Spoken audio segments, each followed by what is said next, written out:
بەناوی خۆی بەخشندەی میهرەبان سڵاو لە بینەرانی کەناڵی ئاسمانی پەیام خۆشحاڵم لە بەرنمەیەکی تری گفتوگۆی کورد و عێراق بە ئێوەی بەڕێز و خۆشەویست گەشتمەوە. هەوڵ دەدەین لە سەروبەندی بانگەشەی هەڵبژاردنەکانی ئەنجومەنی نوێنەرانی عێراق ئێمە قسە لەسەر چەند باس و تەوەرێکی گرنگ بکەین لە بەرنمەی گفتوگۆدا. دەپرسین ئایا کورد لە ماوەی 18 ساڵیدا کە لە بەغدا بووە لە ئەنجومەنی نوێنەران بەشدار بوو لە ناو دەسەڵاتی سیاسیدا بووە چی کردووە؟ ئایا پەیوەندیەکانی نێوان حکوومەتی هەرێمی کوردستان و حکوومەتی عێراق پەیوەندیکی ئاسایی بووە؟ مادەی 140 لە مادە دەستوریەکانی ناو دەستوری عێراق کە تایبەتە بە ناوچە سنووریەکانی باشووری کوردستان کە جوگرافیاکەی دەکەوێتە خاکی عێراقەوە تا چەند ئەم مادەیە ئیشی بۆ کراوە؟ ئایا کورد لە بەغدا ئیشی بۆ استراتیژیە نەتەوەی و یاسایی و سیاسی و نێودەوڵەتیەکان کردووە کە بتوانرێت دۆسی کوردیا خود دۆسی سیاسی ببرێتە پێشەوە؟ لە ماوەی ئەم 18 ساڵەدا نوێنەرانی کورد لە عێراق جگە لەوەی کە ململانەیەکی سیاسی هەبووە لەگەڵ پێکاتە جیاوازەکانی عێراق، ئایا ئیشیات بۆ ئەوە کردووە کە کورد بناسیێنن بە شێوەیەکی گشتی لە ڕووی دۆسی سیاسی و نەتەوەی و استراتیژیەوە؟ زۆر جا قسە لەسەر ئەو بابەتە دەکرێت کە لە بەغدا شەڕی پۆست کراوە لە نێوان هێزە سیاسیەکانی کوردستان لەبری ئەوەی داکۆکی لە مافەنەتەوەیەکانی کورد بکەن. ئێمە هەر جارە و بە شێوەیەک شرۆڤەی باسێکی گرنگ دەکەین تایبەت بە کورد و عێراق. گفتوگۆی ئەمڕۆمان بەشێکە لەو باسە بە میوانداری هەریەک لە بەڕێزان مامۆستا غازی حەمە ئەمین پەرلەمانتاری خولی یەکەمی ئەنجومەنی نوێنەرانی عێراق، مامۆستا هۆشمەند عەتا توێژەر لە مێژووی هاوچەرخی کورد و مامۆستای زانکۆ خۆشحاڵین لەم بەرنمەیەدا ئامادە بوون. مامۆستا هۆشمەند تۆ وەکو توێژەرێکی مێژووی هاوچەرخی کورد وە پەیوەندیەکانی کورد و عێراق تا چەند پەیوەندیەکانی کورد و عێراق پەیوەندیەکی ئاسایی بووە لە سەرەتاوە بە تایبەتی لە هەردوو ئاستا، ئاستێکیان کە کورد یا کوردەکان بەشداری بوون لە ناو دەسەڵاتی سیاسی عێراق بە تایبەتی لە 1921 سەردەمی پاشایەتی و هەروەها لە لایەکترەوە کورد نوێنەری هەبوو لە ئەنجومەنی نیشتیمانی عێراقا. لەو ماوەیەدا ئەگەر بتوانین ڕاگوزەرێکی خێرا بەسەر ئەو باسا بکەین. بەڵێ زۆر سپاس بەنایخوا. بەدڵنیاییەوە لە دوای جەنگی جیهانی یەکەم و دواوەی کە دەوڵەتی عوسمانی چووە ناو جەنگەوە لەگەڵ هاوپەیمانەکانی لە ئەنجامی جەنگەکەیە کە دەوڵەتی عوسمانی لەو قۆناغەیە شکستی هێناوە مەجبووە هۆی ئەوەی کە هێزە ئەوروپایەکانی براوەی جەنگ دەست بەسەر خاکەکەیە بگرن و لەو پێناوەشە لە ماوەی جەنگەکەیە چەندین پەیماننامە و ڕێکەوتنامە و یەکتێگەیشتنی نهێنی و ئاشکرایان هەبووە بۆ دابەشکردنی سەرزەمین و خاک و ویلایەتەکانی دەوڵەتی عوسمانی. ئەوە بوو کە عێراق لە ماوەی جەنگی یەکەمی جیهانیە لەلایەن سوپای ئینگلیزەوە لە باشوورەوە داخڵ بوو، عێراقدا گیر کرا و وردە لە کۆتاییەکانی جەنگەکە و لە 1970 سوپای ئینگلیز کەیشتە نزیک کەرکووک و مووسڵ و پاشوتنێ مۆدرۆسیش هەموو ویلایەتی مووسڵیان دەست بەسەرا کرد. لەو قۆناغەوەی کە ئینگلیزەکان دەگەنە کەرکووک و مووسڵ و یەکەمین پەیوەندی لەگەڵ کوردەکانەوە بەتایبەتی لەگەڵ شێخ مەحموودی بەرزنجیا دەبەستن، لێرەوە یەکەمین پەیوەندی ڕاستەوخۆی کورد، یەکەمین دابڕانی ڕاستەقینەی سەدان ساڵەی کورد لە ئەستەمبولەوە وەردەچەرخێ بەرەو بەغدا. یعنی بۆ ماوەی نزیکەی 5-6 سەدە ناوەندی بڕیاری سیاسی بۆ کوردستانی عوسمانی لە ئەستەمبول و لە ئەستانە بووە. بەڵام لێرەوە لە دوای پەیدراوەکانی جەنگی یەکەمی جیهانی دوایەوەی کە سیستەمی دەوڵەت نەتەوەی ئەوروپایی کۆپی دەهێنرێتە ناوچەی ڕۆژهەڵاتی ناوەڕاست و دەوڵەتە عەرەبیەکان چەندین دەوڵەتی سیاسیان بۆ دروست دەکرێت، چارەنووسی ویلایەتی مووسڵ باڵواسرایی لە نێوان عێراق و ئینگلیز و تورکیەکان دامایەوە. بەڵام بۆ ماوەی 5-6 ساڵ دوای ململانەیەکی زۆر ئەم ویلایەتە کە باشووری کوردستانیان کوردستانی عێراق دەکات لەکێنرا بە دەوڵەتی عێراقەوە. هەر لەو قۆناغەوە لە سەروبەندی یەکلانەبوونەوە و یەکلابوونەوەی مەسەلەی کوردستانی باشوور و ئەگەری سربەخۆبوونی یان لەکاندنی بە عێراقەوە یان مانەوەی وەکو پارچەیەک دەوڵەتی عوسمانی چەندین ڕەوت و تەوژم و مزاف و تیۆر و گروپ لە ناو باشووری کوردستانە دروست بووە و هەرێکیان چۆرە تێگەیشتنیشی هەبوو بۆ پەیوەندیەکانی کورد. هەندێکیان پیان وا بووە کە کوردەکان پێویستە لە ریزی دەوڵەتی عوسمانیا بمێنەوە، نابێت خیانەت لە سوڵتانی گەورە بکەن. هەندێکیان پیان وا بووە نەخێر بەرژەوەندی ئێمە لە بەغدایە و بەرژەوەندی ئابوووریەکانی کورد لەگەڵ بەغدا و ناوچە عەرەبیەکانایە و پێویستە لەگەڵ ئینگلیزەکان بنچکە ئینگلیزەکان ئایندێکی ڕۆشنیان هەیە و براوە جەنگن. هەندێکی تریش پیان وا بۆ نەخێر کورد لەم قۆناغەیە پێویستە سەربەخۆی خۆی بەدەست بێنێ. لە دیارتری ئەو ڕەوتانەی کە داوای سەربەخۆیی و داوای حکومڕانێتی باشووری کوردستانیان دەکرد ئەو ڕەوتە بوو کە لەلایەن شێخ مەحموودی بەرزنجی ناوچەی سلێمانی سەری هەڵدا شامەشانی ئەمەش چەندین ڕەوتی خێڵایەتی و بەرژەوەندی خوازی و تاکڕەوی و چەندی خێڵڕەوتی کەش هەبووە کە بەپێی بەرژەوەندیە شخصیەکانیان هەرەکەیان خۆی بەلای لایەکدا دەشکاندەوە. بەڵێ مامەسا هۆشمان ئەگەر وەڵامەکەت نەپچڕێنم بە بڕوای تۆ ئەو کاتانە ئەو بزوتنەوە و ڕێکخرا و ئاڕاستە سیاسی و کۆمەڵایەتی و فکریانی کە دروزبوون لە ئاستە ڕۆشنبیریەکە و لە ئاستە چەکداری و سیاسیەکەشە ئەمانە یعنی بۆ خۆیان خاوەنی ئەجێندا و میتۆد بوون بۆ ئەوی مامەڵە بکەن لەگەڵ بەغدا کە تۆت هەریەکەیان تێگەشت و بیر و بۆچوونێکیانە بوو یاخود هەر زیاتر کورد لەژێر کاریگەری پاشخان و دۆخە شۆڕژگێڕی و چۆنەڵی سەربازیەکە مابوویەوە. بەڵێ هەستی نێتەوایەتی کورد و پرۆژەی دەوڵەت سازی و نیشتیمان سازی و گوتاری سیاسی کورد لە بیستەکانی سەدەی بیستەم بەڕاستی گوتارێکی نەمەیی و ناکامڵ بوو. کۆمەلگای کوردی کۆمەلگاکی دابەشبوو بوو. کۆمەلگای کوردی تەنها دوای 1-2 ساڵ لە ئەنجامی جەنگی جیهانی یەکەم و گرانی گەورەکە و ئەوانەوە لێبووەوە کە بە تەواوەتی پەرت و هیلاک و ماندوو دەستی ئەنجامەکانی جەنگ بوو. خۆمان دەزانین کە کوردستان لە ناو دڵی ڕۆژهەڵاتی ناوەڕاستە هەڵکەوتووە. ئەمە ژوای کردووە کە هەموو هێزە گەورەکان کوردستان بکەنە مەیدانی تەراتێنی ململانی هێزە چەکدارەکانیان لە ڕووسەکان لە عوسمانیەکان لە ئێرانیەکان لە ئینگلیزەکان تەنانەت لە فەڕەنسایەکانیش بۆیە ئەمە کوردستانی بە تەواوەتی هیلاک کردبوو. بەدەر لەوەش هەر تابعی یان سروشتی کۆمەلگەی کوردی سروشتێکی خێڵەکی دواکەوتوو بوو. ئێمە لەو قۆناغەیە سەرکردەیەکی نیشتیمانی گەورەمان نییە بەڕاستی. لەو قۆناغەیە شاری گەورەمان نییە بەڕاستی. ئێمە لەو قۆناغەیە ڕەوتێکی ڕۆمانبیری بیستەکانی ببوورە ئەگەی دواتریش کە دێت بە تایبەتی سەردەمی پادشایەتی. یعنی ئەمە هەر بەردەوام و لە سەردەمی هەردوو غازی فەیسەڵ و غازیشدا. بەڵێ خۆی ئەمە قۆناغێکە توانین بڵێ قۆناغی ڕاگوزەر کە کوردستانیان باشووری کوردستانیان کوردستانی عێراق لە دەوڵەتی عوسمانیدا دەبڕێت دەخێتە عێراقەوە کە خرایە سەر عێراق لە 1926 بە تەواوەتی کە ویلایەتی مەسڵ یەکلا بووەوە بۆ عێراق ئەتوانین بە قۆناغێکی تری ناو بنین تاو کاتەی کە شۆڕشی عەبدولکەریم قاسم سیستەمی حکومڕانی پادشایەتی لا دەبات. ئەو قۆناغی پادشایەتی بەشێکی زۆر لە توێژەران و لێکۆڵینەوەی بواری مێژوو و سیاسەت و گەشەسەندنی کۆمەڵایەتی و کۆمەڵناسی پیان وایە کە بەڕاستی قۆناغێکی تا ڕادەیەک هێور بووە کۆمەلگای کوردی بەرەو کرانەوە و بەرەو خۆشگوزەرانی و بەرەو سەقامگیری چووە. ئەگەر چی لە سەردەمی پادشایەتیدا سەردەمی پادشایەت ئەگەر چی ینی هەموو حکومەتێک لە دوایەکانی شێخ مەحموود لەلایەن ئینگلیزەوە بەداخەوە بە زەبری هێزە ناوبران ئەگەر چی ئینگلیزەکان بۆ یەکەم جار فڕۆکە ئاسمانیەکانیان دەهێنایە کوردستان و تەنانەت هەندێک لە بەڵگەنامەکانی ئینگلیزەکان خۆیان ئەمڕۆ ئاماژە بۆ دەکەن کە بۆ یەکەم جار گازی کیمیایی لە کوردستان بەکار هاتووە. یعنی بەڵام لەگەڵ هەموو ئەو لایەنە تاریکانەشدا سەردەمی پادشایەتی سەردەمێک بوو دەتوانین بڵین حکومڕانی سیاسی لە عێراقدا لەسەر بڕووباوەڕوای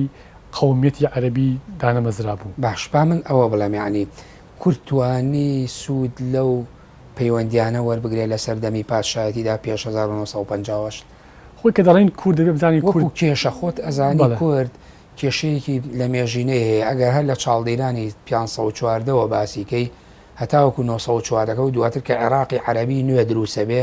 بۆ خۆی ئەم 500 ساڵە ڕێک 500 ساڵە ئەم 500 ساڵە بۆ خۆی کورد لە ژێر سمی وەکوڵێ گوێدرێژ و ئێسترەکانی دەوڵەتانی دراوسێ و ئیمپراتۆرەکان بوو لە ناو تەپوتۆزی سربازەکانی ئەوانە بوو شەکەت و باندوو بوو. لەم ماوەیەدا توانی دوای ئەو ماندوو بوونە بە هۆشێکی جیاوازترەوە سوود لەوە وەربگرێ. خۆی لە ڕاستیا کۆمەلگا پێویستی بەسەرکردە هەیە پێویستی بە بزوتنەوەیەکی سیاسی هەیە بۆی پێشڕەوی بکات. ئێمە کە دەڵێن کورد لە فترەی پادشایەتیە ئەو نوێنەرایەتی کە کورد لە بەغدا کردوێتی لەسەر ئاستی شخصی بووە ینی حکومەتەکەی شێخ مەحموود و بزوتنەوەی سیاسی شێخ مەحموود هەتا کۆتاییش ینی نوێنەرایەتی نەبوو لە بەغدا بە پێچەوانەوە بە هەموو جۆرێکی تومتیش بەرەنگاری دەبوونەوە. ئەو دەرفەتی کە بۆ کورد دەرەخسا لە بەغدا دەرفەتی هاوبەشی نەبوو وەکو هاوبەشێک وەکو پێکهێنەرێکی سەرەکی لە عێراقدا کورد خاوەنی بڕیاری سیاسی بێ پۆستی گرنگی بەدەستەوە بێ لە کوردستان سەنگی هێزیکی سیاسی بێ نەخێر لەسەر ئاسی شەراکەت بوو لەسەر ئاستی بەشداری کردن ئەنی چۆن بڵێن پرسی کورد لە عێراقا پرسێکی سیاسیە بەڕاستی مەسەلەی کورد مەسەلێکی سیاسیە مەسەلەیەکی خزمەتگوزاری و دابینکردنی موچە و خۆشگوزەرانی پرۆژەکان نییە مافی هەمووی سانێکە هەر کۆمەڵگایەکی دنیای بژی مەسەلەی کورد لە عێراقا لە سەرەتای دروستبوونی عێراق 1920ەوە تاکو ئێستاشی لەگەڵا بێ کە 100 ساڵ بەسەرا تێپەڕێ پرسێکی سیاسیە بەڕاستی ئەم پرسە سیاسیە پەیوەندی بەوە هەیە کە کورد وەکو ملەتێک بناسیێن لێرە دەستوری عێراقدا بە درێژایی مێژوو شەڕی کورد بۆ ئەوە بووە سوپاس مامەستا دواتر دین لەسەر ئەو باسانەی تریش قسەکەین مامەستا غازی تۆ لە خولی یەکەمی ئەنجومەنی نوێنەرانی عێراقا پەرلەمانتاروی زیاد لە 3 ساڵ لە بەغداوی بە بڕوای تۆ وەکو پەرلەمانتارێکە لەو قۆناغا پەرلەمانتاروی ئەمە زەمانێکە تێپەڕی و 18 ساڵە ینی لە سیویەکی 2005ەوە هەڵبژارن کراوە لە عێراقا کورد نوێنەری لە بەغایە ئەو دەستکەوتە سیاسی و نەتەوەی و استراتیژیانە کامانن کە کورد دەستی کەوتووە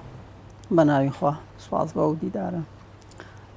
طبعاً بێگومان کورد لە پاش ڕوخانی سەدام لە 2003 بە دواوە تا ئێستا لەگەڵ ئەو هەموو تێبینی و ملاحەزاتانی کە هەمانە لەسەر شێوازی مامەڵی قیادەی سیاسی کورد لەگەڵ بەغدا و ناوەنداوە لەگەڵ هێزی هاوپەیمانانە بە تەئکید کۆمەڵێ دەستکەوتی استراتیژی و نەتەوەی دەستکەوتووە من تەنیا لێرە ئاماژە بە 6 خاڵ ئەتوانم بکەم کە بڵین بەلامەوە دەستکەوتی استراتیژی و گرنگن یەکێ لەوانە هەر بۆ خۆی ڕوخانی سەدام لە 2003 کە هاوپەیمانان هاتنە سەر ئەو ڕاییکەوە مامەڵەیان لەگەڵ سەدامە بە شێوەیەکی سیاسی تێکچوو ئەوە دەستکەوتێکی گەورە بوو بۆ کورتکەوە ڕژێمی سەدام بڕوخێ و سەرانی ڕژێمی بەعس لە سێدارە بدرێ و حزی بەعس مەمنوع بکرێ و بە یەکجاری قاچاق بکرێ ئەوە بەڕاستی یعنی فرسەت و دەستکەوتێکی گەورە بوو بۆ کورد کە ئەو عەرقە لە گەورە مێژووی کە لە بەردەمیان نابوو نەما ئەمە خاڵێکی گرنگە بە قەناعەتی من خاڵی دووەم دەنگدان لەسەر دستوری عێراق طبعاً عێراق پێش ئەوە لە زمانی سەداماوە حیزبێکی دیکتاتۆری باسی هەبووە دستوریش بە شێوەیەکی شەکلی هەبووە بەڵام دوای ئەوەی کەوا لە پاش ڕوخانی سەدام قیادەی سیاسی عێراقی و کوردی و بە سەرپەرشتی هاوپەیمانان کە پێکاتن لەسەرەوەی کەوا دستور بنووسرێتەوە و دواتر دەنگی لەسەر بدرێ ئەو دستورە بۆ دەستکەوتێکی گەورە بە تایبەت بۆ هەموو شعبی عێراقی بەڵام بە تایبەت بۆ کورد و هەرێمی کوردستان بۆچی ئەوە دەستکەوتە طبعاً کورد لەبەرەوەی کەوا ئەوکو مامەسا ئاماژەی پێکرد بە درێژایی مێژوو لە مفاوەزات و دانووسانی لەگەڵ وڵاتانی دراوسەیە لەگەڵ خودی عێراقیەکان کێشەی ئەوە بووە مەرجەیەک نەبووە یعنی بۆی بگەڕێتەوە کاتێکە خلاف و کێشە و گرفتەکان هەیە بنودێکی دستوری نەبووە کەوا تەحاکومی تۆ بکاتەوە بۆ لای بڵێ لەسەر ئەو بەندە کاکە من داوای ئەم مافی خۆمەکەم کە پێشتر دەنگی لەسەر درابێ و ڕێکەوت بن لەسەری بەڵام ئەم دستورە بووە هۆی ئەوەی کەوا ینی خەڵک وەک مەرجع بگەڕێتەوە بۆی ئەمە بە قەناعەتی من خاڵی دووەمی گرنگە سێم طبعاً لەناو دستورا بۆ خۆی مادەی 140 دەستکەوتێکی گەورەیە بۆ کورد ئەگەرچی مادەی لەناو خودی مادەکاڵێ مەناطقی متەنازع عەلەیها من بۆ خۆم تێبینیم لەسەر ئەو وشەیە هەیە شگوم متەنازع عەلەیها لە زمانی عەرەبیا یعنی شوێنێکەوە هەردوو تەرەف مافیان هەیەەوە ئەبێ دیکۆمنت و شتی هەردووکیان مڵکیانەیە بزین لە بینی کامیان یەکلا بێتەوە بەڕاستی بەڵام بە درێژایی مێژوو ئەم ناوچانە کوردی بوون و مێژوو ئەیسەلمێنێکە کوردن و کورد زۆرینەی کورتیانیشتە جێبەوە بەشێکە لە خاکی کوردستان لەبەرەوە بۆای ئەسڵن مناطقی متەنازع عەلەیها نەبووە ئەو شەیە لەسەر نەبووە بەڵام باو بە هەر حاڵەوە دانرا بەگشتی یعنی ئەو مادەیە بۆ خۆی دەستکەوتێکی نەتەوەی بۆ هەرێمی کوردستان خاڵی چوارم طبعاً بودجەی ساڵانە طبعاً گرفتی هەرێمی کوردستان پێش ڕوخانی سەدام ئەوە بوو کەوا ئەم هەرێمەکە وەکو هەرێمێک هەبوو بەڵێ لەلایەن نەتەوە یەکگرتوەکانەوە ینی حسابێکی تایبەتی بۆ کرابوو دانی پیانرابوو و پارێزرا بوو لە ڕژێمی بەعس کە بێتەوە سەری و داگیری کاتەوە بەڵام هەموو داهاتەکەی پشت ئەستور بوو بەچی بە و گۆمرگەی کەوا دەسەکەوێت و بەشتی ناوخۆ کە ئەو کاتەوە داهاتی ناخۆش تاوان و کاتە زۆر کەم بوو بەڵام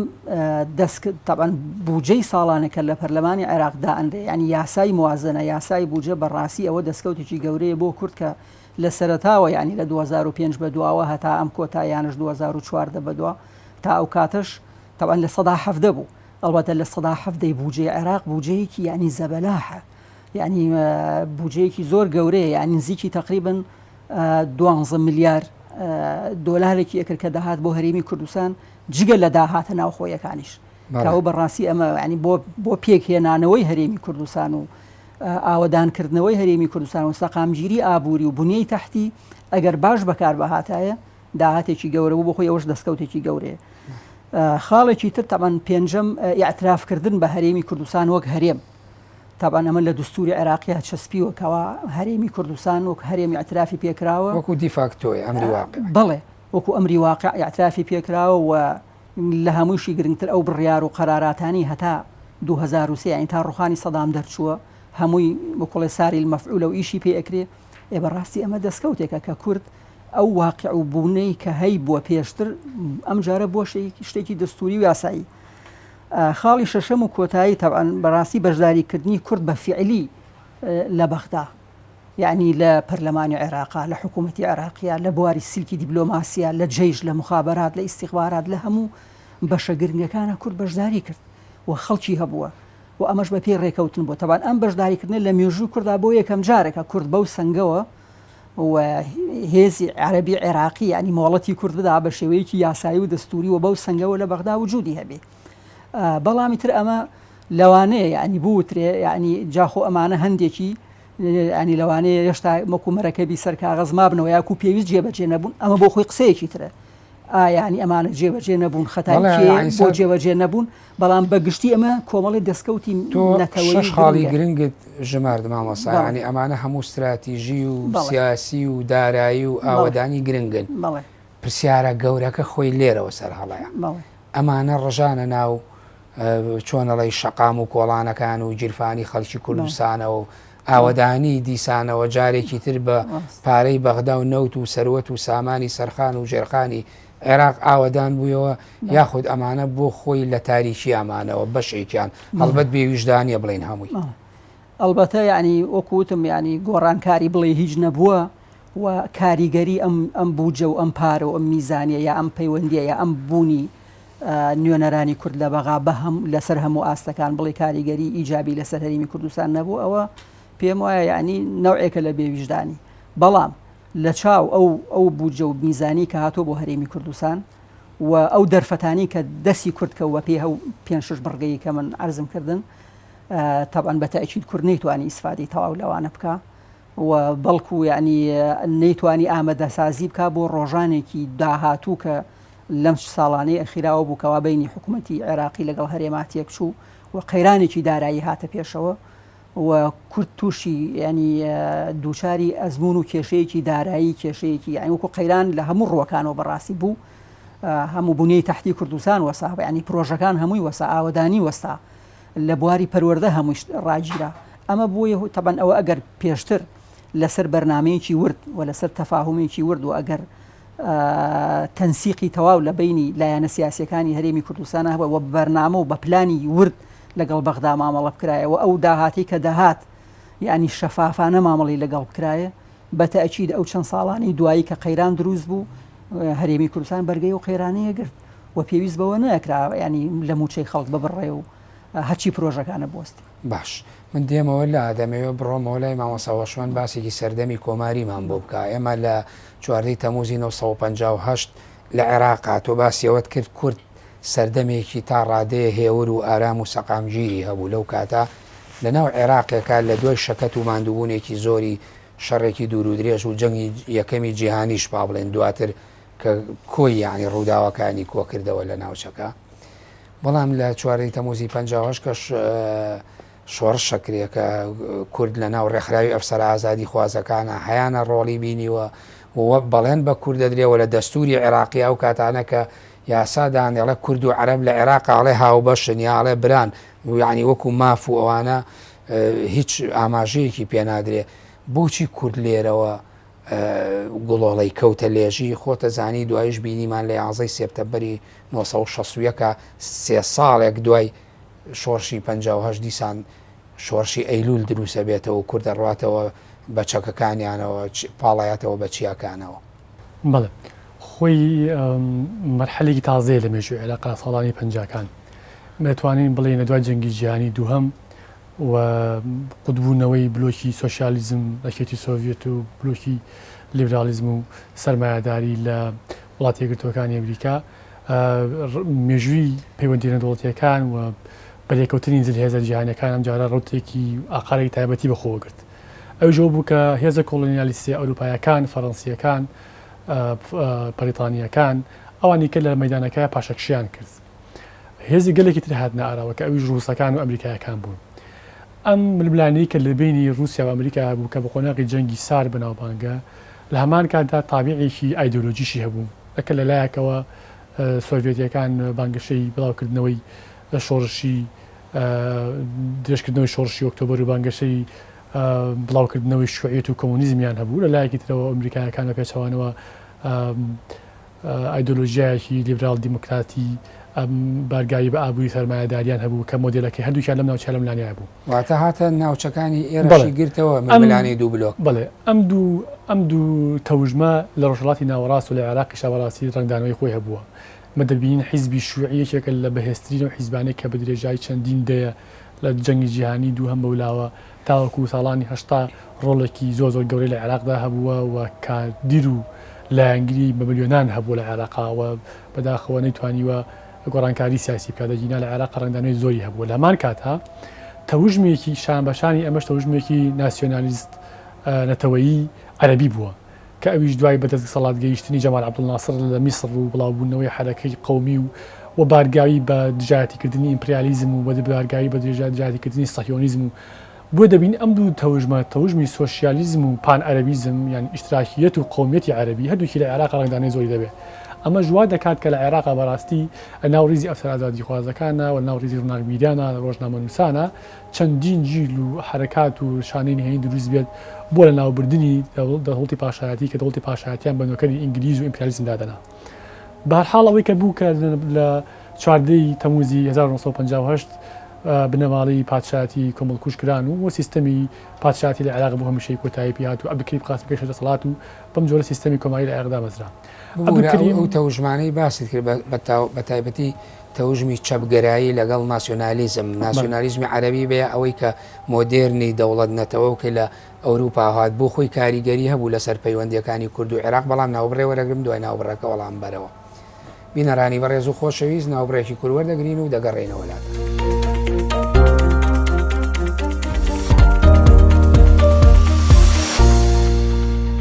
دووبارە سڵاو. مامۆستا هۆشمەندبەر لە ناوبڕەکە پرسیاری کاریگەری تەوژمی چەپگەرایی و ناسیۆنالیزمی دەرەوە با بڵێن هەم دنیای عەرەبی هەم خۆراوایی یا وڵاتانی ئیقلیمیش گەر هەبوو بێ لەسەر قەزەی کورد و پەیوەندیەکانی کورد و عێراق وەک ئەزموندارە یا وەکو توێژەرێکی بواری مێژووی تۆ ینی چۆن لەو پەیوەندیانە ئەڕوانی و ئایا بۆ خۆی وجودی هەبوو کاریگەری نێگەتیڤی دروست کرد؟ بەڵێ خۆی وەکو لە سەرەتاوە باسمان کرد بەهۆی ئەوەی کە کورد لە ئەنجامی جەنگی جیهانی یەکەم هیچی بەرنەکەوت دەوڵەتە براوەکانی جەنگ هەمونەتەوەکانی ئەم منتیقەیە لانی کەم دەوڵەتێکیان بۆ دروستکردن بەڵام کورد بەبێ ماڵ بمایەوە بۆیە بە درێژایام 100 ساڵی ڕابردوو لە هەر پارچەیەکی کوردستان مێژووی کورد وەکو چۆن بڵێن ڕەوتەکە و متۆدەکەی لەیەکەچێ لە ناوچەیەک سەرسنوور هێزێکی سیاسی دروستە بێ بە پشتیوانی هێزێکی دەرەکی بۆ قۆناغێکی دیاریکرا و بەڵام دوای هەر لە ئەنجامی گەلە کۆمەشی ئیقلیمی و لە ئەنجامی کۆمەڵکێشەی ناخۆیی ئەم بزوتنەوەی ناکاتە ئەنجام. ئەم بەشێکی پەیوەندی بەو تابیعە جیۆپۆلیتیکیەوە هەیە کە جوگرافیای سیاسی کوردستانی تیا هەڵکەوتووە. وەکو باسمان کە جوگرافیای سیاسی کوردستان هەندێک ڕێگەت پێنایە هەندێک مبادرات بکەی ڕێگەت پێنایە هەندێک گەمەی سیاسی بکەی ڕێگەت پێنایە هەندێک جار لە ئەنجامی یەکلابوونەوەی قەزینە دەوڵەتیەکان کورد شتێکی بەرکەوێت. ینی بەداخەوە فاکتەرە جیۆپۆلیتیکی وای کردووە لەکە لە ئێمە بەردەوام باش ئەو بوعدە فکریەکە ببوورەوە فاکتەری جیۆپۆلیتیکی بوعدە فکریەکە کاریگەری هەبوو بەتڵنیایی تایبەتی کە ئەوەی باسیەکەن لە دوای کۆماریەوە ئێمە ئێستا و قۆناغە باسەکەین. بەڵێ خۆی کە قاسماتە سەردەسەڵات یەکەمین کاریەوە بوو کە ماڵی ئەوە بێوتی کورد و عەرەب بۆ یەکەم جار کورد و برایەتی کورد و عەرەب دوو نەگەلن لەم عێراقەیە لەم وڵاتەیە هاوبەشن ینی عێراقێکی عروبەنا عێراقێک لەسەر ئەساسی هاوڵاتی بوون مواطنە لە هەمان کاتا ڕێگای خۆش کرد و ئاشتەوایی ڕاگەیان دوورەگەیە کە بارزانانی لە سۆڤێتەوە بۆ دوای چەندی ساڵ لە تاراوگە بگەڕێتەوە و ئەمەش دەستی کرد بە دەسەڵاتی دەستی کرد بەسەر سەرپەرشتیکردنی قیادەی بزوتنەوەی ڕزگاری خوازی کورد لە عێراقدا و تاقن دەزانی کە پارتی لە قۆناغەیە لە سای مامۆستا عەبدوڵای مەحموود و ئەوانش لە سلێمانیوە چەندین تەشکیلاتی نهێنیان هەبووە و حیزبی ڕزگاری هەبووە ئەمانە هەمویان لەگەڵ زوباتی ئەحرار حرەکەی ئەفسەرانی ئازادی خوازە پەیوەندیان هەبووە لەگەڵ بەشێک لە تەوژمە فکری و سیاسی و کۆمۆنیستەکانی عێراق پەیوەندیان هەبوو بەڵام بە هاتنەوەی بارزانی کورد ئەمجارە سوقلێکی سیاسی و پێگەیەکی سیاسی بۆ دروست بۆ عێراقدا بەڵام بەداخەوە دەتوانرا وەکو پێویست ئەو تەفاهماتەکە لەگەڵ عەبدولکەریم قاسما هەیە بگرێت ئەنجام نەیتوانی بیکایە خود ئەوە قاسم بوو لە سەرەتاوە دەسەڵاتی بێهێز بوو بارزانی هێنایەوە لە سۆڤێتەوە دوایە و شۆڕشی کرد لە دژی لە 61 ئایا کورد لاواز بوو یا قاسم بێبەڵێن بوو خۆی ئەوە بابەتێکە جگاوە هەموو سەرکردەکانی عێراق و ئەزمونیان تاقی کردوێتەوە بەڕاستی بابەتێکە زۆر جێگەی مشتومڕە ینی لەم ساڵانی ئەخیدا کە بەڵگەنامەکان هی ئەرشیفی ئەمریکا و بەریتانیا ئەوانە بڵاو بوونەتەوە کە دەکەوێت کە بەڕاستی ئەمریکایەکان و بە تایبەتی ئەمریکا و بەریتانیاوەی کە حلفی بەغدادیان هەبوو لە ساڵی 55 واژۆ کراوە کە ئەمەوەکو لەمپەرێک دانراوە عێراقێک بۆ لەو زیندە دەوڵەتانەی بۆی لەمپەرێک بێت لە بەردەم پەرەسەندنی نفوزی کۆمۆنیزم و سۆڤێت بەرەو ئاوەگەرمەکانی کەنداوی عەرەبی و دەریای عەرەب و ئەوانە عێراق لەوێ ڕۆڵێکی محوەری هەبوو لە بەرگریکردن لەم تەوژمە بەڵام کە عێراق دەست قاسمەوە و قاسمیش مەیلێکی سۆشیالیستی هەبوو بەڕاستی و شوعیەکان دەستکراوە بوو لە قۆناغەیە بۆی ئەمریکایەکان بە هەموو جۆرێک نیگەران بوو لەمە چەندین هەوڵی ئاشکراونی هێنیانەدا بۆی کە شۆشەی قاسم سەرکەوتوو نەبێت تەنانەت پەرەسەندنی ڕوتی بەعسیزم و قوتبوونەوەی باسیەکان و کارەسانیکردن بۆ باسیەکان هەندێک لە بەڵگەنامەکان ئاماژە بۆ دەکەن کە بەڕاستی ئەمریکایەکان و باڵێسخانی ڕوونتر بڵێن کورد چووە ناو بازنەی نیگەرانیەکانی ئەمریکاوە یا ئەجێنداکانی بۆ ڕوبەڕووبوونەوە دژی قاسم بەداخەوە توانین بڵێن نەخێر ینی کورد بەشێکی پەیوەندی بەوە هەیە کە بەڕاستی خۆی هزری سیاسی بەداخەوە تا ڕادێک کامل نەبوو ینی تا بە ئێستاشەوە یەکێک لە گرفتەکانی ئێمەوەیە بەتەواوەتی تێناگەین لە کوشۆن لە ریال پۆلیتیکس لە واقعەتی سیاسی دنیا هێشتا بە خەیاڵاتی نەتەوەی هێشتا بە خەیاڵاتی سۆزداری هێشتا بە خەیاڵاتی شاعرانە ئەو قۆناغەش بۆ ئەم قسانەی تۆ بۆ قۆناغەش ڕاستە حتا ڕێفەندەمیش دروستە بەڕاستی بەداخەوەی ئەمە ناتوانین لە واقعەتی سیاسەتی نێودەوڵەتی تێبگەین کە هەندێک لە بەشێکی زۆر لە بیرمەندانی سیاسەتی نێودەوڵەتی پەیوەندی دەوڵەتەکان پیان وایە سیاسەتی جیهانی وەکو جەنگەڵێک وایە مانەوە بەهێزەکانە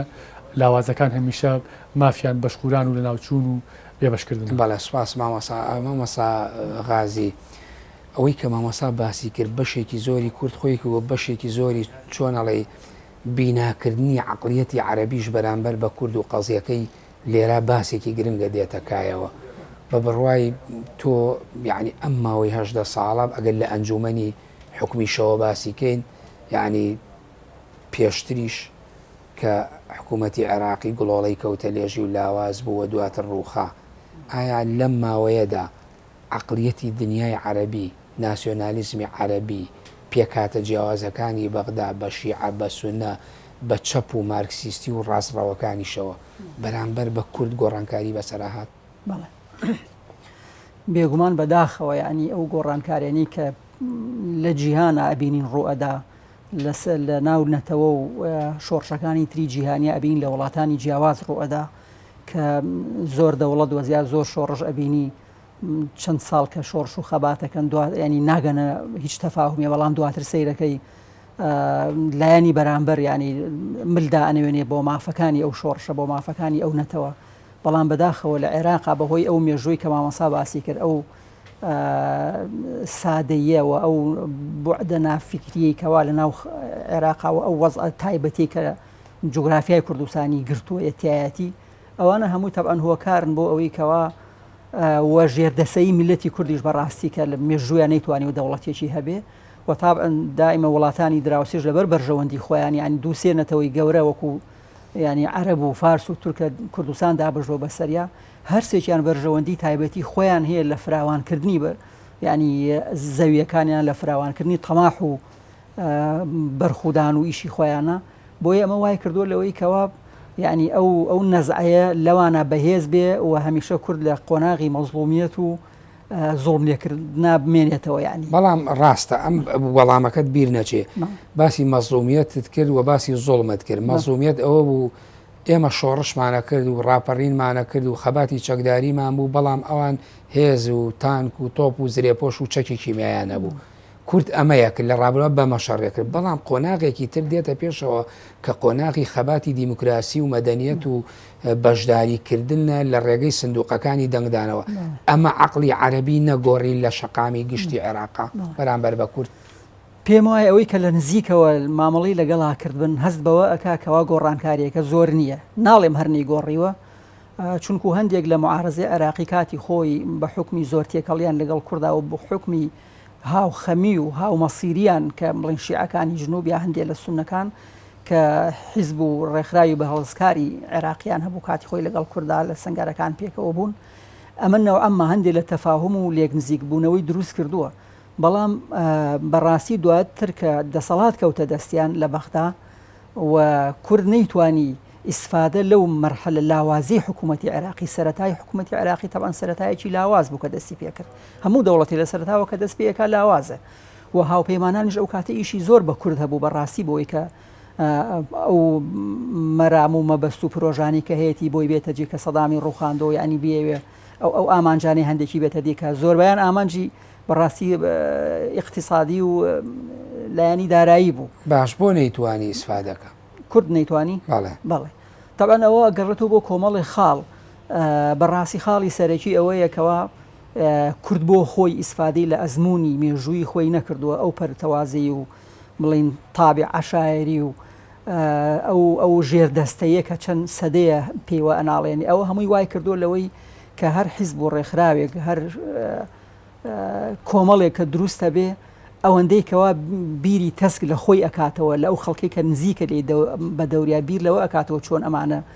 ینی بەڕێ بکە ئەوەندە بیری نەتەوەیە بیرە فراوانە نەتەوەیەکە ناکاتەوە ئەمە بۆ خۆی خاڵێکی باشەمە کوردۆک خۆی نەیتوانی بەڵام دیسانەوە وەرەوە سەر ئەوەی عەرەبیەکە ئەگەر خاڵی ترت نەماوە لە لاوازی کورد بەڵێ تەبەن خاڵی ینی ڕێک نەکەوتن و لاوازی ناوماڵی کورد خاڵی سەرەکیە ئێمە بەڕاستی ناوخۆ ئێمە هەمیشە فێری ئەوە بووین ینی بەڕاستی دەسەڵاتدارانی کورد بە تایبەتی هەردوو لایەنی دەسەڵاتدار بەداخەوە ینی زۆرێ لە نەکسە و لە تێشکانەکان ئەجێڕنەوە بۆ ئەوەی کەواوەڵا کاکە خەتای دوژمنەوە یانیەوە هاوپەیمانان وەکو پێویست ڕاز نەبوون لەگەڵمانە و ئەم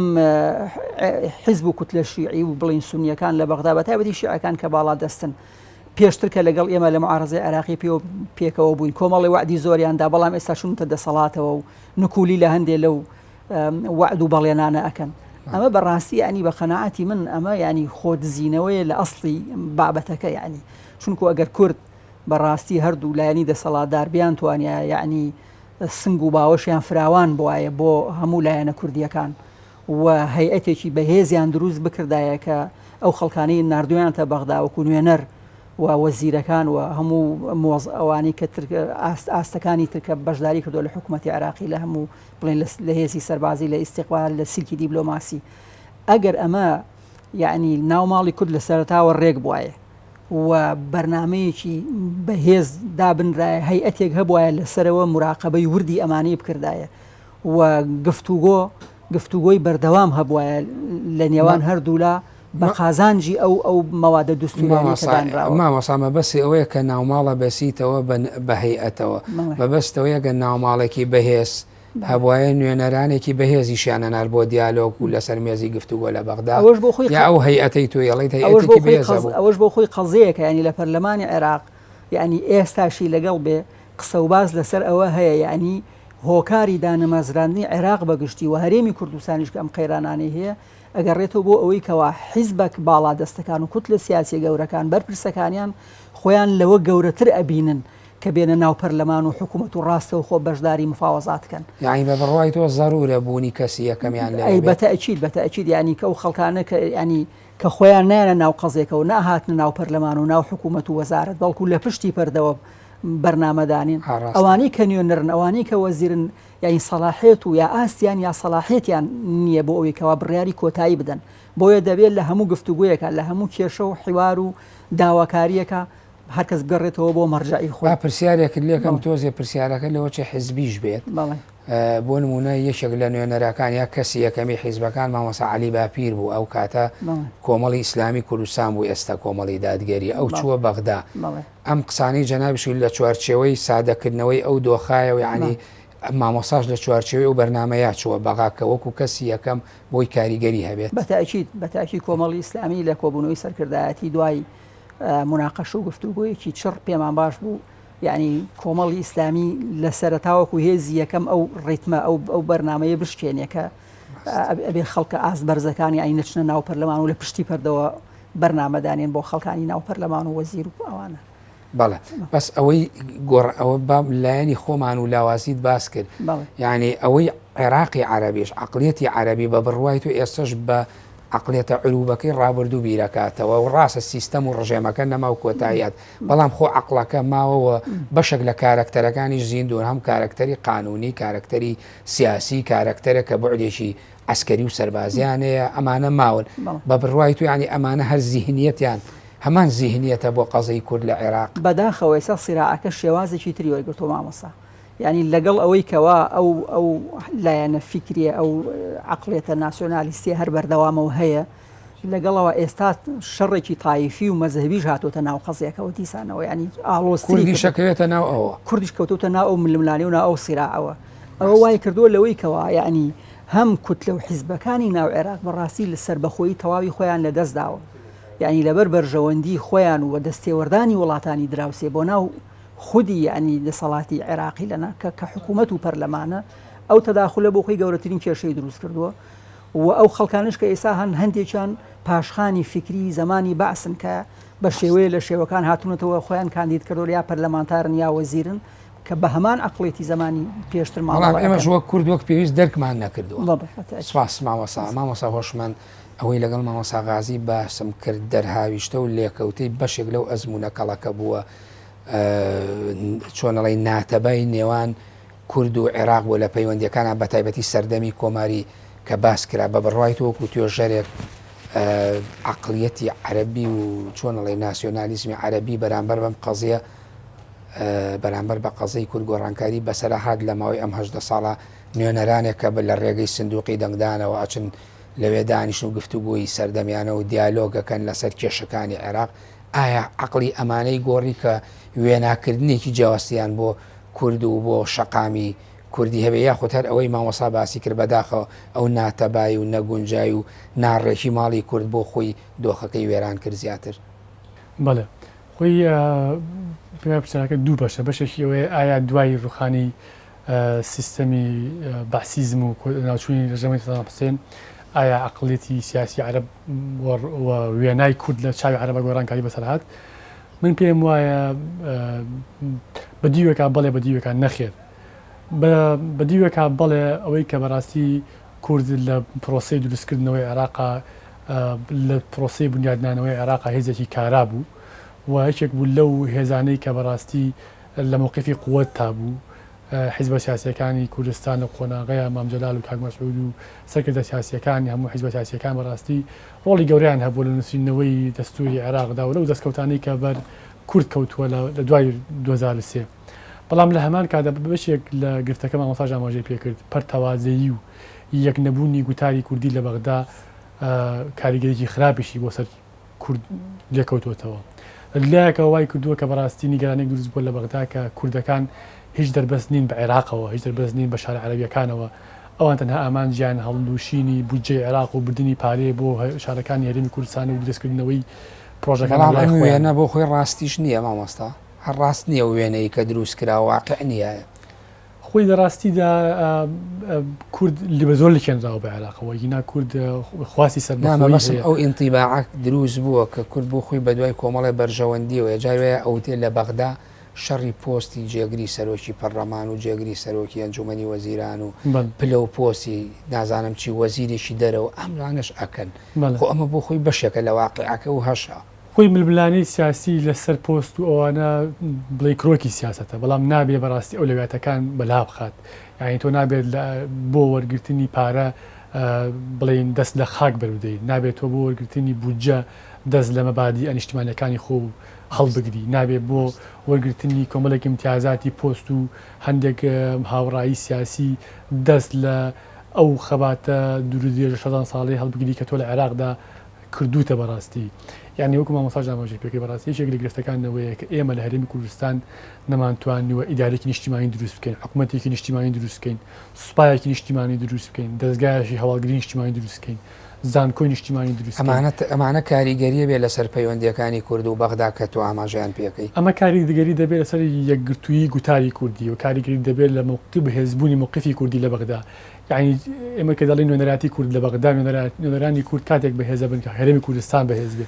نوێنەرانی کورد مامۆستا لە بەغدا بووە کاتێک بەهێز دەبن کە بەڕاستی ناوماڵی کوردی یەک ڕیز بێ، کاتێک بەهێز دەبن کە بەڕاستی لە کوردستان ئاسایش و ئۆقرەی و خۆشگوزەرانی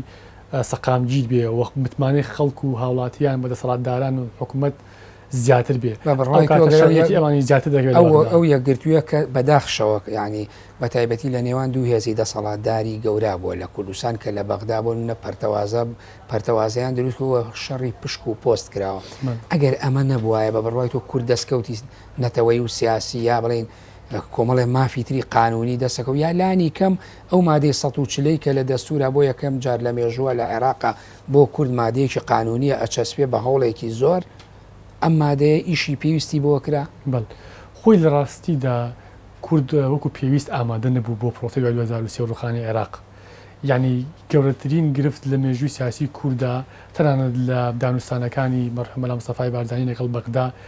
گرفتی هەرە گەورە لە نێوان حکوومەتی ئەو کاتی عێراق و شۆڕشی ڕزگاری خوازی کووردا مەسەلەی سنوور و کەرکووک بوو. یعنی سەدام حوسێن تەنانەت لە دوجارە بە وەفدی کوردی وتبوو ئێمە ئامادەین تەنانەت تا ناوەڕاستی کەرکووکتان گەڵدا بەشکەین ئەم بەری خاسە ئەو بەری خاسە بۆ ئێمە بە ئێوە. بەڵام کورد هەر سوور بوو لەسەر ئەوەی کە بەڕاستی چای حەمرین سنووری باشووری کوردستان ئەوانە. یعنی بۆیە کە حکوومەتی عێراقی 2023 ڕووخا عێراق لاواز بوو سەر لەبەری ئەو سیستەمەی کە عێراق لە ماوەی دەیان ساڵ دروستی کرد ڕووخا کورد ئامادەجی زیاتر بوو، هێزی پێشمەرگی هەبوو، حکوومەتی هەبوو، ئەزموونی حکومڕانی هەبوو، دەیتوانی زۆر بە ئاسانە بە دیفاکتۆ دەست بەسەر ئەو ناوچە دابراوانەیە بگرێت. بەڵام بۆچی نەیکرد بەڕاستی ئەو پێویستی بە هەڵسەنگاندنی قوڵ هەیە لە مامۆساغازی ئەمە کەم بە پرسیارێ بۆ مامۆساغازی کە کورد مامۆستا تۆ لە بەشی پێشووی وەڵامەکان تا باسی مادەی ١40 کرد لە خاڵەکانە کە ژمارد مادەیەکی گرنگە و لە مێژووە بۆ کورد گرنگ بۆ مامۆساش بە پرسیارێکی قوڵ و وەڵام نەدراوە وێنایەکە بۆچی تا ئێستا وەکو پێویست کە مادەیەکی دەستوری چەسپاوە بۆ کورد بۆ ناوچە ئەوەی تۆ تێبینیت لە سەریەیە متەنازی عەلەیها جێناکۆکەکان بۆچی ئیشی پێویستی بۆ نەکراوە بە دوواداچوونی بۆ نەکراوە. بێگومان من قەناعەتم وایە خاڵی سەرەکی بریتیە دیسانەوە لە ئاڵۆزی مناوماڵی کورد یەک نەبوون و یەک گوتاری کورد. تەبەن دوو تێڕوانینی جیاواز لە بەغدا هەبوو کە دوو حزبی باڵادەست ئەو کاتە بوون هەگەرچی لە لیستێکی هاوپەیمانیە خۆیان ئەبینیەوە، بەڵام بە تەئکید تێڕوانینەکان جیاواز بوو. ئەو جیاوازی تێڕوانینەوەی کرد بوو ناوماڵی کوردی لاواز کرد بوو. ئەی بۆ ورتری ناکەیتەوە کێ بەرپرسە لەو لاوازی و لێکترازانە بەر لەوەی وەڵامەکە تاواکی بە تەئکید یعنی دوولایانی دەسەڵات لە هەرێمی کوردستان ئەوان بڵێ حیزبەکانی کە بە کورسی و دوو کورسی بەشدار بوون لە لیستی هاوپەیمانی و لە نوێنەرایەتی کووردا یا بڵین یەکگرتووی ئیسلامی و کاتە 5 کورسی هەبوو، بەڵام خۆ زۆرینە ئەوکەوەی کە تەمسیلی هەرێمی کوردستانی دەکرد حکوومەتی هەرێم بوو کە زیاتر لە یەکێتی و پارتیا باش وەڵامەکە تەواو جایەوە کە گرنگەمەوێ بیڵێم. تەبەن هەمومان دەزانین لە دستوری عێراقیە کۆتا مەوعیدێک سەقفێکی زەمەنی دیاری کراوە بۆ جێبەجێکردنی مادەی 140 مەوعیدەکە بریتیە لە سیوێکی 12 2007. تەبەن کورد هەر لە سیوێکی 12 2007 من لە کۆبوونەوەیەکی لیستی هاوپەیمانی لە بەغدا ئەندامانی پەرلەمانی کورد بە هەموو فراکسیۆنەکانی تێدا بوو لە مانجی حەوت تا بیرن دێ کۆبوونەوەیەکمان کرد لە کۆبوونەوەکایەکی لە بەرگەکان باسی ئەوە کرا مادەی 140. یعنی ئێمە کۆمەڵێک کەس داخۆکیمان لەوە کردکەوە کاکە مادەی 140 سیوێکی 12 2007 5 مانجی ماوە. ئێمە ئەگەر بە 3-4 ساڵی پێشتر شتێکی جدیمان بۆ مادەی 140 نەکرد بێگومان بۆم 5 مانگەش ناکرێت. کەوابوو مادەکە مادەم ئەوە نەگرنگە و مەسەلەی خاکە بۆ هەرێمی کوردستان، ئێمەش نوێنەری خەڵکی کوردستانی کەوابوو ئەمە وا پێویستەکە بەڕاستی نوێنەرایەتی هەرێمی کوردستان لەگەڵ ئەوەی کە لە بەغدا هەیە قیادەی سیاسی کورد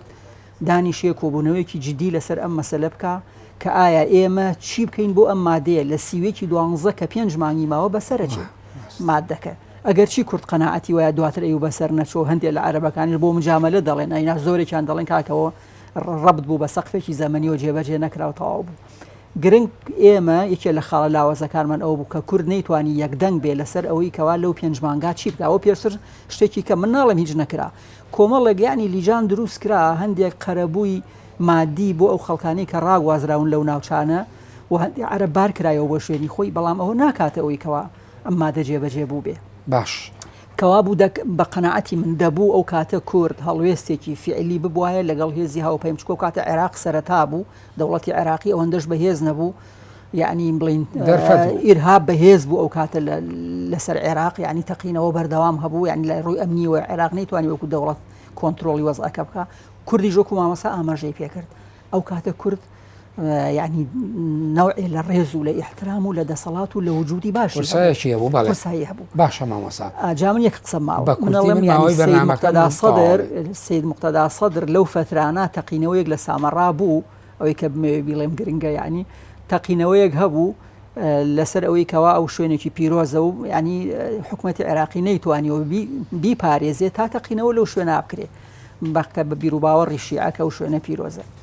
دەی سید مقتەدا سەدر ینی کوتلەیەکی فراوانی گەورەی هەبوو لە حکوومەتا هەبوون یعنی مانی گر بۆ ماوەی چەند ڕۆژێت زیاد لە 10 ڕۆژ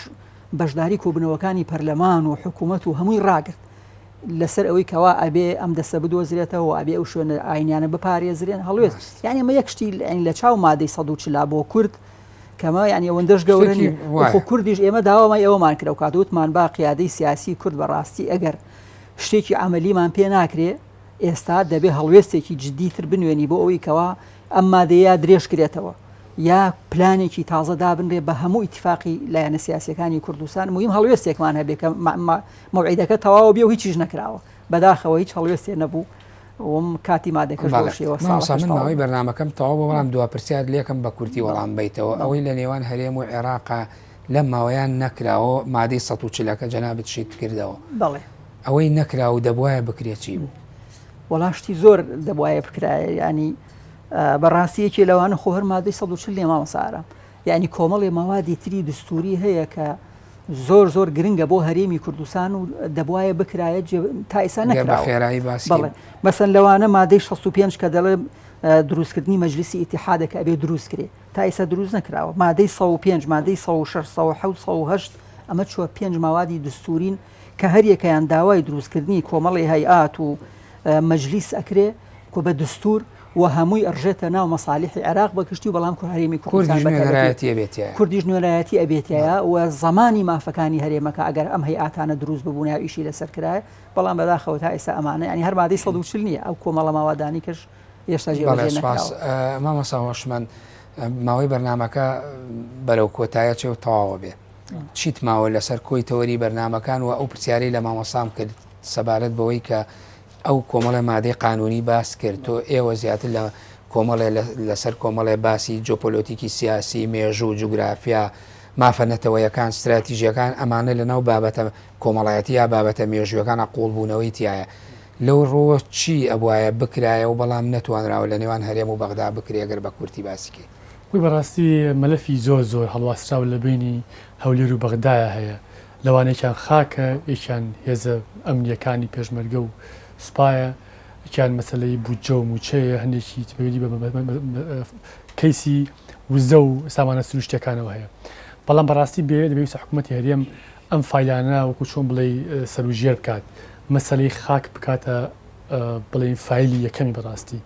یعنی حکوومەتی هەرێمی کوردستانە 2000 نوێنەرانی کوردیش نەک حکوومەت بڵێن نوێنەران لە ئەنجومەنی نوێنەرانی عێراق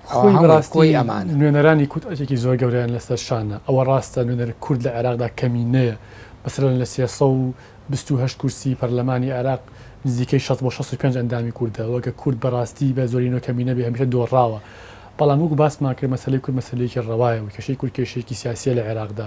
ئەبێ نوێنەرانی کورد بەڕاستی لە ئاستی ئەو پەیامە گرنگیە بن کە لە بەغدا ئەوان گرنگیان نەکردووە بە کورتی باسکەی من ماوەی بەرنامە یعنی نوێنەرانی کورد بەڕاستی پێویستە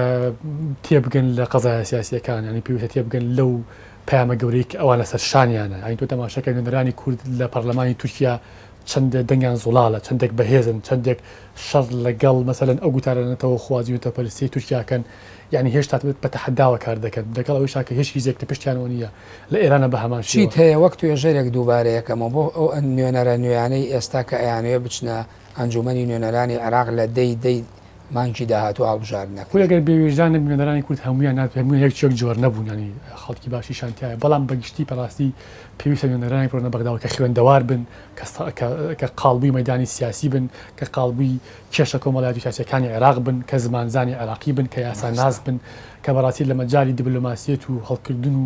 فەنی مراوەغە و مساواماتە بەڕاستی لاتوو شیاو بن خەمی ئەوان خەمی نەتەوەکان بێ کە بە سەدەها شەهیدی یاوە بە سەدەها گەنج لە وڵاتی ئێمەیە بەڕاستی بێکارە بە سەدەها گەنج وڵاتی بەجێهێشتووە ئەبێ ئەوان بەڕاستی ئەم خەمانە بەنە بەغدا خۆیان بەرنە بەغدا خەمە تاکە کەسیەکانیان و بەرژەوەندە شخصیەکانیان بەڕاستی بخەنە لاوە چونکەوە هەر زامنە هەر هەیە مافێکی خۆیانەوەن کار دەکەن بەڵام لە ڕاستیدا پێویستە و 4 ساڵێکی ئەو نەچنە بەغدا بزان کە ئەوان بە پرسیارەتێکی مێژی و ئەخلاقیان لەسەرشانە. سوپاس مامۆسا بە یەک دێر نوێنەرەکان کە ئەچنە بەغدا چی بکەن باشە تۆکو ئەوەی کە لە خولی یەکەما هەبوویتووە تەجربەشت کردووە لە ماوەیە متابعەت کرد بێن چی بکەن بەس بە کورتی؟ وڵا بە تەئکید ئەبێ ئەوکۆ عەرزم کردی یعنی کۆمەڵی مەوادی دستوری زۆر گرنگ هەن کە بۆ داهاتووی هەرێمی کوردستان زۆر گرنگە دەبێت بە دوای ئەوە بڕۆن پرۆژە یاسا ئامادەکەن بۆ جێبەجێکردنی ئەو ماوادە دستوریانە ئەوە یەک دوو هەوڵی جدی بدەن بەڕاستی فشارێ لەسەر قیادەی سیاسی کورد هەردوو حیزبەت باڵا دەسەکە بە تایبەتی دروستکەن کە دەبێ بێنە ناو ساحەکە بێنە مەیدان و ئەو قەیران و ناڕەحاتی و دەردی سەریانی کە بۆ کورد لەم ساڵانی ڕابردوو دروست بۆ ئەوە دووبارە نەبێتەوە چونکو من وەکو خۆم یعنی وا ئەبینم کەوا ڕۆژانی ئایندە قۆناغەکانی ئایندە فشار لەسەر هەرێمی کوردستان و نەوعێ لەگەڵ کۆمە لەسەر هەرێم دروست بێ بۆی ئەوە وا ئاکالەوەی کە ئەبێ زیاتر تەباو هەم هاوانگ بەداخەوە من بەرنامەکەم تەواو ماوەی ئەوە منیە پرسیاری گەلە کۆمەکە لێ بکەم چۆنە و کێ و چیەکرێ سوپاس بۆ مامۆستا غازی حەمە ئەمین ئەندامی ئەنجومەنی نوێنەرانی عێراق لە خولی یەکەم سوپاس بۆ مامۆستا وەشمەن عەتا توێژەر لە مێژووی هەوچەرخی کورد و مامۆستای زانکۆ لە زانکۆی هەڵەبجە سوپاستانەکەم. بەڵێ بینەرانی بەڕێز و خۆشەویست بەم شێوەیە هاتمە کۆتایی بەرنامەی گفتوگۆ بەر لەوەی ماڵاوایی بکەین سوپاسی کتێبخانەی هەژار مکوریانیەکەم لە شاری هەڵەبجەی شەهید کە